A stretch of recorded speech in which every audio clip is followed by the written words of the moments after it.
Hi, my reactors. I'm back with Orphan Chapter 21, Pia.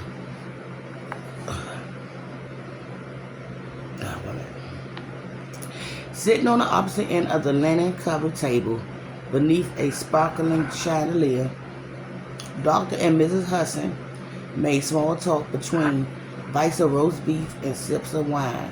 Pia sat next to Margaret, the oldest girl, and across from Sophia, trying to mimic the way the adults put their napkins in their lap and held their silverware.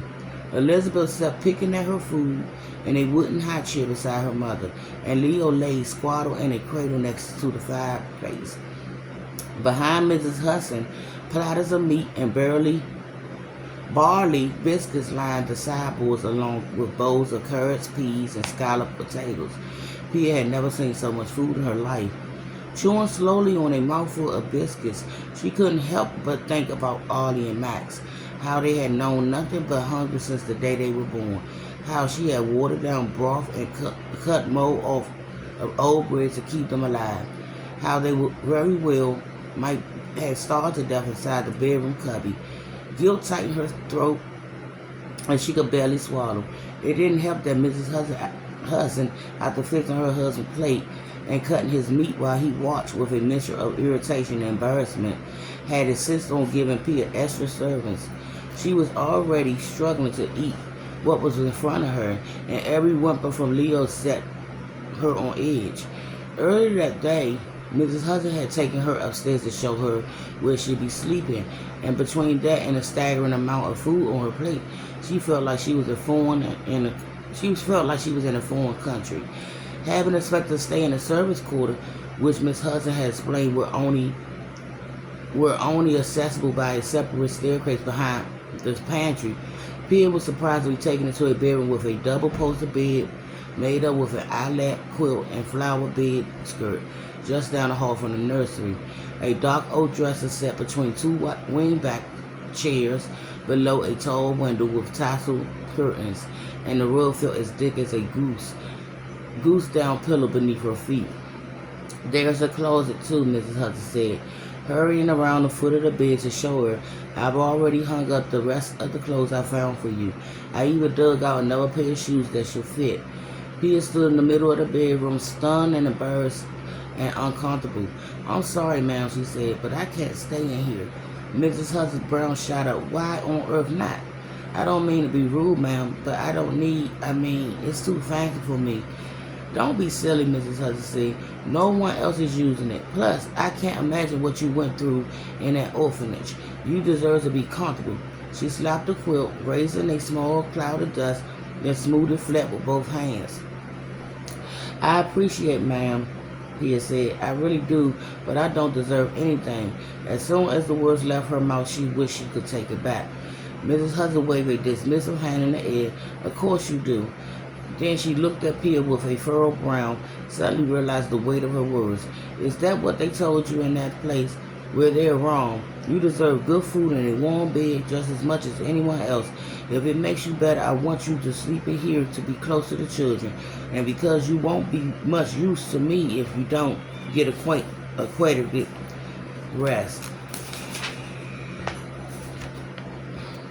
Pia let out a silent sigh of relief.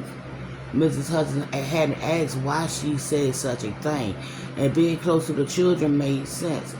Not that she had a choice in the matter anyway. "All right, ma'am," she said, "thank you."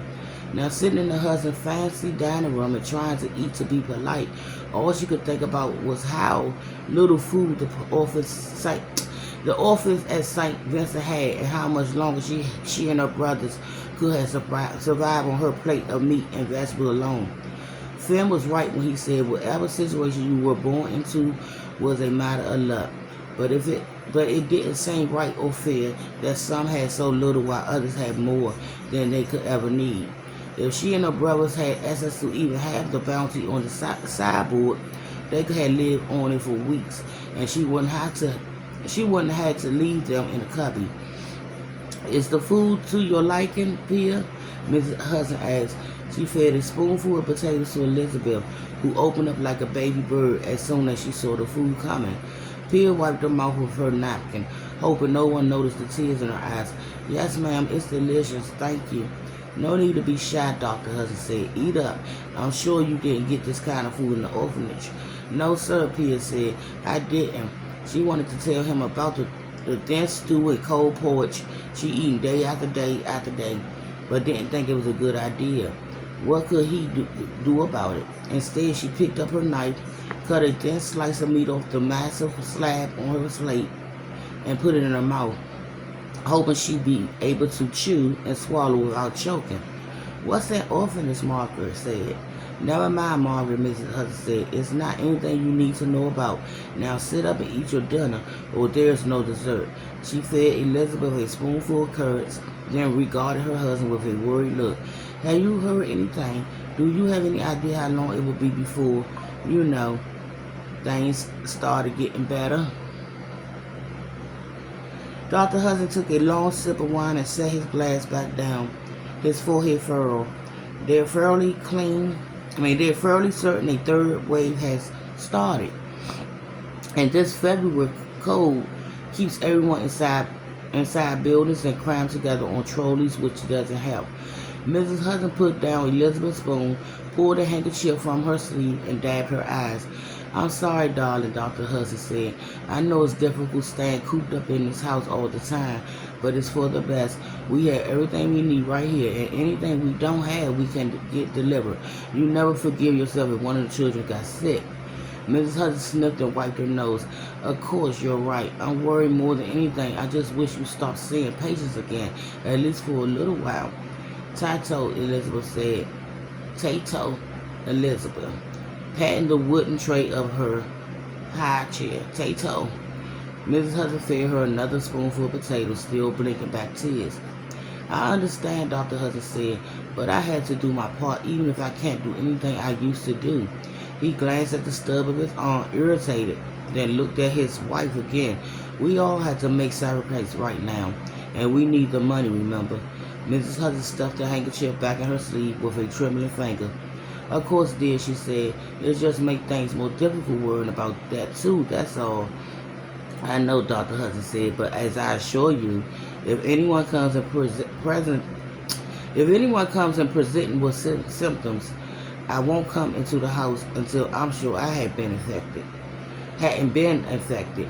Mrs. Hudson held his gaze for a long moment, nearly vibrating with nerves.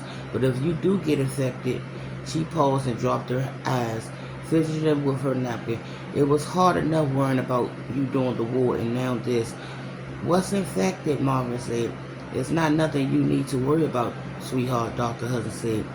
Daddy's right, Mrs. Hudson said. You don't need to fret about a thing. She picked up Elizabeth's spoon again, her face pinched, and went back to feeding her youngest daughter. And I'll be back. Now we got